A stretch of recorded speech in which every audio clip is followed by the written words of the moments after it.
Hi, welcome to week 4 of mindfulness. What we've covered so far is the second week we talked about the brain and the hand, and that if you're upset, angry, mad, often you flip your lid, and then you're out of your amygdala. Either you kind of go into fight mode or flight, you want to just get the heck out of here, or freeze, like before a test or a quiz or before a performance. If you find yourself freezing, you're just acting out of your amygdala. And then we learned to take some breaths to see if you can calm that fiery amygdala down. And then you have your thinking, reasoning, logic, planning. All those abilities will be on hand. And usually then you can think about what is the answer to the test, or what is the right thing to say to my friend right now.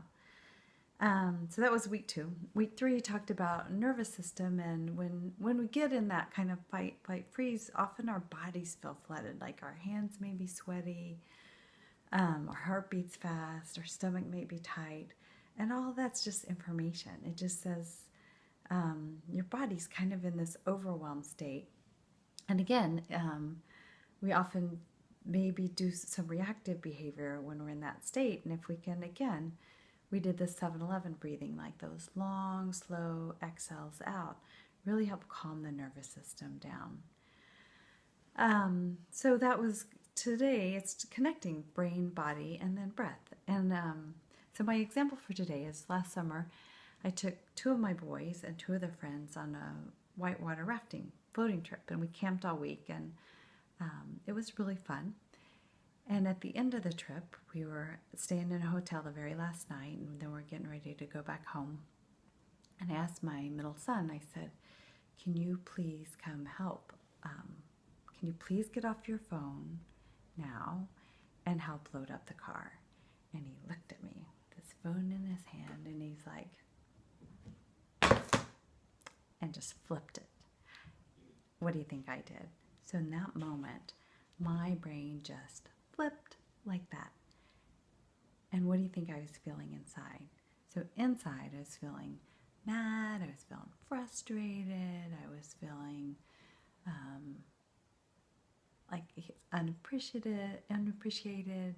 So any number of emotions were going on, and my body was just like, hands were sweaty.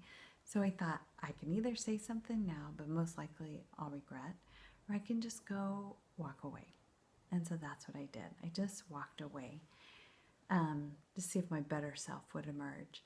And in that moment, I was able to have a flittering thought of, that's not like him. He's a really nice kid. But still, I could feel like I'm not ready to say anything right now. And something else that happens when we get really upset is our vision of choices just narrows down. And so I couldn't really think of anything else. So I'm starting to load the car, but I'm super frustrated. Of course, nothing's going in right. So I'm throwing suitcases out, putting them back in.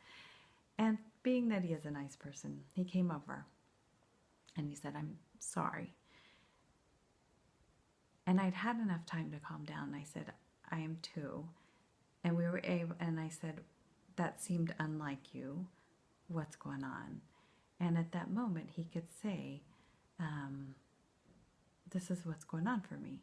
And it was a big difference, because if in the moment of madness, if I had chosen just to react, that would have been it for the rest of the trip. I would have been mad. He would have been mad. And we would have probably had a very quiet trip home. But instead, if I calmed down and didn't react, I gave time that I could come up with more of a thoughtful response. Then we stay connected and we have that conversation. And so just like in that Maya Angelou quote you just read, we were able to, hopefully walked away with how we made each other feel. I didn't make him feel put down or blamed, and he didn't walk away feeling whatever he was feeling. And I was able just to respond and stay connected. And I think that's what the lesson is all of this is being aware of what's going on in my brain, what's going on in my body. Can I take some breaths?